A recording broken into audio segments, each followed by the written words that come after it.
اعوذ باللہ من الشیطان الرجیم بسم اللہ الرحمن الرحیم السلام علیکم ورحمۃ اللہ وبرکاتہ رب اشرح لی صدری ویسر لی امری واحلل عقدۃ من لسانی یفقہوا قولی۔ سورہ الفاتحہ۔ اہدنا ہمیں دکھا، صراط راستہ، المستقیم سیدھا، صراط راستہ، الذین ان لوگوں کا، انعمت انعام ہوا، علیہم جن پر، غیری نہ کہ، المغضوبی غضب ہوا، علیہم جن پر، ولدالین اور نہ گمراہوں کے، آمین۔ اہدنا الصراط المستقیم، ہمیں سیدھا راستہ دکھا۔ پچھلی آیت کو اگر دیکھا جائے تو وہاں پہ ایاک نعبد و ایاک نستعین کہ ہم تیری عبادت کرتے ہیں اور تجھ ہی سے مدد چاہتے ہیں۔ تو جب ہم اللہ پاک کی عبادت کرتے ہیں، سیدھے راستے کی طرف آتے ہیں، تو وہاں شیطان ہوتا ہے جو ہمیں دور کرنا چاہتے ہیں، ہمارا نفس ہوتا ہے، بہت ہرڈلز ہوتی ہیں اس راستے کی۔ تو آگے ہمیں دعا سکھا دی گئی ہے، اہدنا الصراط المستقیم کہ ہمیں سیدھا راستہ دکھا۔ اب یہاں پہ مانگنے والا نہ مال مانگ رہا ہے نہ دنیا مانگ رہا ہے، بلکہ سیدھا راستہ یعنی صراط مستقیم مانگ رہے۔ راہ ہدایت تھی، راہ مستقیم ہے، اور ہدایت کیا ہے کہ لطف و کرم سے کسی کی رہنمائی کرنا، کیونکہ غصے اور ڈانٹ سے کوئی بات سمجھ نہیں آتی۔ تو ہدایت کیا ہے؟ نرمی، پیار اور محبت کے ساتھ کسی کی رہنمائی کرنا۔ صراط مستقیم ایک لمبا چوڑا سا راستہ ہے، سیدھا راستہ، بالکل سٹریٹ، اور یہاں پہ موت تک ہمیں چلنا ہے، کہ کوئی شارٹ جرنی نہیں ہے کہ آپ کچھ ٹائم اس پہ چلے، 10 سال 20 سال اور بس، یا کچھ عرصے کچھ منتھ، بلکہ اس پہ آخری سانس تک چلنا ہے، ٹھیک ہے۔ اور پھر یہاں پہ راستہ مانگا گیا ہے، منزل بھی تو مانگ سکتے تھے نا، لیکن راستہ مانگا ہے کیونکہ منزل تک پہنچنے کے لیے راستہ درکار ہے۔ اگر آپ کو کہیں جانا ہو، اگر آپ کو لیٹ سپوز لاہور جانا ہے، تو آپ وہاں پہ جانے کا راستہ دیکھیں گے، ٹھیک ہے، کیونکہ آپ ڈائریکٹ اڑ کے ایک دم سے نا وہاں پہ نہیں پہنچ سکتے، آپ کو راستہ چاہیے ہوگا، اس کی لوکیشن چاہیے ہوگی، اور پھر آپ نے وہاں پہ پہنچنا ہے۔ تو ایسے ہی جو صراط مستقیم ہے یہ راستہ ہے، اور اس کی منزل جو ہے وہ جنت ہے۔ تو جنت تک جانے کے لیے ہم نے اس راستے پہ خود کو چلانا ہے، اور ہر راستہ ہمارا نہیں، یہ بات یاد رکھیے گا، ہر راہ ہماری نہیں ہے۔ صراط مستقیم ہر راستہ نہیں ہے، صراط مستقیم صرف وہی راستہ ہے جو اللہ پاک نے بتایا ہے، اور اس کی مزید اللہ پاک اس کو کھول کے اگلی آیات میں بیان کریں کہ راستہ ان لوگوں کا جن پر تو نے انعام کیا۔ اب یہ بھی بتا دیا کہ یہ صراط مستقیم ہے کون سا۔ اب یہاں پہ ان لوگوں کا جن پر تو نے انعام کیا، تو یہ انعام والے لوگ کون سے ہیں؟ سورہ النساء میں آتا ہے، اور جو لوگ اللہ اور اس کے رسول کی اطاعت کریں گے تو وہ ان کے ساتھ ہوں گے جن پر اللہ نے انعام کیا، نبیوں اور صدیقین اور شہداء اور صالحین، اور وہ کتنے ہی اچھے ساتھی ہیں۔ کہ جو انعام والے لوگ ہیں ان کا ذکر کرے کہ وہ نبیوں کا جو راستہ انعام والا ہے، کہ انعام ان پہ ہوا، صدیقین ہے، شہداء اور صالحین ہے، کہ ان پہ اللہ پاک نے انعام کیا ہے۔ تو یہ صراط مستقیم ہے، اور جو بھی اللہ اور اس کے رسول کی اطاعت کرے گا تو اللہ پاک اس کو اس صراط مستقیم پر چلائیں گے۔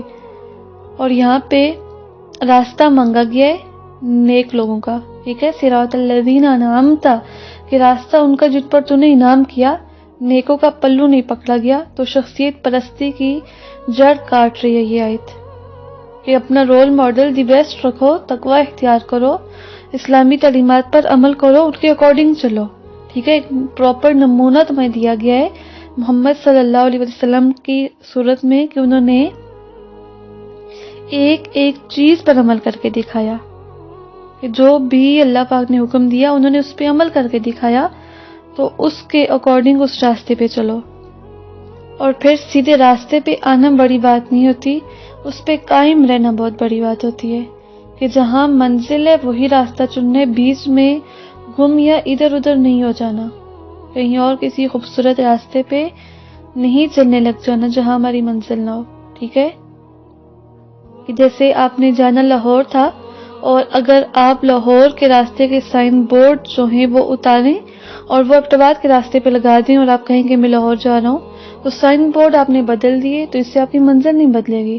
تو تو سائن بورڈ بدل دینے سے راستے نہیں بدلا کرتے، آپ کی منزل جو ہے وہ وہی رہے گی تو ٹھیک ہے۔ تو جو راستہ اللہ نے جنت میں جانے کے لیے رکھا ہے وہ وہی راستہ ہے جو اللہ کے احکامات پہ چلے گا۔ اگر آپ اپنی مرضی سے خود کچھ کو حلال کر لیں، کچھ کو حرام کر لیں، کچھ دین کو لے لیں، کچھ کو چھوڑ دیں، اپنی مرضی اپنی منمانی کرنے لگ جائیں، تو وہ اصل دین نہیں ہے، وہ اصل ہماری منزل کی طرف وہ چیز ہمیں لے کے نہیں جاتی، ٹھیک ہے؟ تو منزل کے شروع میں کوئی راستہ بدل لے، یہ منزل کے قریب جا کے وہ منزل تک کبھی نہیں پہنچ سکے گا۔ اس لیے استقامت بہت زیادہ ضروری ہے کہ جہاں پہ جس راستے پہ آپ چل رہے ہیں اس پہ آپ قائم رہیں استقامت کے ساتھ، اور آخر تک یعنی اپنی آخری سانس تک اس پہ قائم رہنا، ٹھیک ہے؟ یہ انعام والے لوگ ہیں کہ جن پہ اللہ پاک نے انعام کیا تو وہ صراط مستقیم پر چلتے ہیں۔ اب وہ لوگ جن پہ تیرا غضب ہوا ان کے راستے پہ ہمیں نہ چلانا۔ غضب غیر المغضوب ہے، غیر وہ جو اپنا نہیں ہوتا، ٹھیک ہے؟ تو مغضوب کیا ہوتا ہے کہ وہ لوگ جن پہ غضب ہوا، یہ وہ لوگ ہیں جن کے پاس علم تھا لیکن عمل نہیں تھا، پتہ تھا راستہ ٹھیک ہے لیکن پھر بھی پتہ ہوتا ہے انہیں کہ راستہ ٹھیک نہیں ہے لیکن پھر بھی چلنے لگتے ہیں، ٹھیک ہے؟ تو مغضوب سے مراد وہ لوگ ہیں کہ جو علم ہوتے ہوئے بھی وہ عمل نہیں کرتے۔ تو ہم پناہ مانگ رہے ہیں یہاں پہ، اللہ پاک سے کہہ رہے ہیں کہ ہمیں اس راستے پہ نہ چلانا جن پہ تیرا غضب ہو، یعنی کہ ان لوگوں کے راستے پہ نہ چلانا، ان لوگوں کی طرح ہمیں نہ بنا دینا کہ جو عمل رکھ کے، جو علم رکھ کے بھی عمل اپنی مرضی کا کرتے ہیں، یعنی جن کے پاس علم ہے بھی لیکن عمل وہی کرتے جو ان کا دل چاہتا ہے۔ تو ایسا نہیں کرنا۔ پہلے لوگ جو انعام والے تھے ان کے پاس علم تھا اور اسی علم کے مطابق عمل، کہ جو علم اللہ پاک نے دیا وحی کے ذریعے اسی کے مطابق عمل کیا جائے۔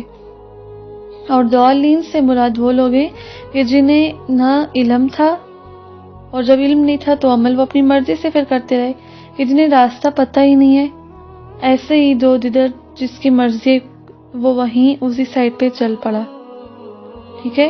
تو کیا ہے ان تین سٹیپس یہاں پہ بتائے گئے۔ انعام والے لوگ کہ جو علم بھی لیتے ہیں اور اس کے مطابق عمل بھی کرتے ہیں، اور غضب والے لوگ علم ہے لیکن عمل نہیں، اور ضالین وہ ہے علم ہی نہیں ہے اور عمل بھی نہیں ہے۔ تو ہم نے انعام والے لوگوں میں بننا ہے، علم لینا ہے۔ اب کچھ لوگ ہیں کہ جو علم لیتے ہیں لیکن عمل نہیں کرتے، تو وہ مغضوب ہیں کہ وہ عمل نہیں ہے تو کوئی فائدہ نہیں، اور کچھ لوگ ہیں کہ وہ علم لیتے ہی نہیں ہیں، وہ اندھیرے میں ہی رہتے ہیں، اگر ہم نے علم لے لی تو ہمیں عمل کرنا پڑ جائے گا، تو وہ خود کو اندھیرے میں ہی رکھتے ہیں۔ تو یہ ہمیں اس لیے یہاں پہ بتایا جا رہا ہے کہ ہم خود پہ غور کریں کہ ہم کہاں کھڑے ہیں، ٹھیک ہے؟ تو راستہ نہیں چھوڑنا، آسانی ہو یا مشکل ہو، جانا ہم نے منزل تک ہے۔ کوئی ایک جملہ نہیں ملتا کہ مشکلات پہ جب ایمان والوں نے راستہ چھوڑو، جب صحابہ کرام نے جب مشکل آنے پہ انہوں نے راستہ چھوڑ دیا، ہمیشہ وہ قائم رہے لیکن انہوں نے حق راستہ، سیدھا راستہ جو تھا وہ نہیں چھوڑا۔ تو اللہ پاک نے ہمیں یہ دعا سکھائی ہے، یہ سورت سکھائی ہے، ہماری نماز میں اللہ پاک سے یہ دعا کرتے ہیں تو اس کو شعوری طور پہ پڑھا کریں نماز میں، ان الفاظ پہ غور کیا کریں کہ آپ اللہ پاک سے مانگ کیا رہے ہیں، اور جب بھی ان الفاظ پہ آپ کی زبان چلے کہ راستہ ان لوگوں کا جن پر تو نے انعام کیا، تو ہمارا دل بھی کہہ رہا ہو، ہمارے دل میں بھی یہ تڑپ و خواہش ہو کہ اللہ پاک ہم اس راستے پہ چلائیں، اور یہی ہدایت کا راستہ ہے۔ ہدایت ایک الگ چیز ہوتی ہے، علم لینا، حفظ، تجوید، ترجمہ، تفسیر، یہ الگ ہے۔ ہدایت یہ کہ آپ کے پاس جو علم ہے وہ آپ کے عمل میں بھی ڈل جائے، آپ کے اندر شدت ہو۔ جیسے شدید پیاس میں کسی کو اگر شدید پیاس ہے، چھوٹے بچے کو شدید مرچ لگ جائے تو وہ یہ نہیں کہے گا کہ مجھے پانی لا کے دے دیں، اس کے منہ سے صرف پانی پانی ہی نکلے گا۔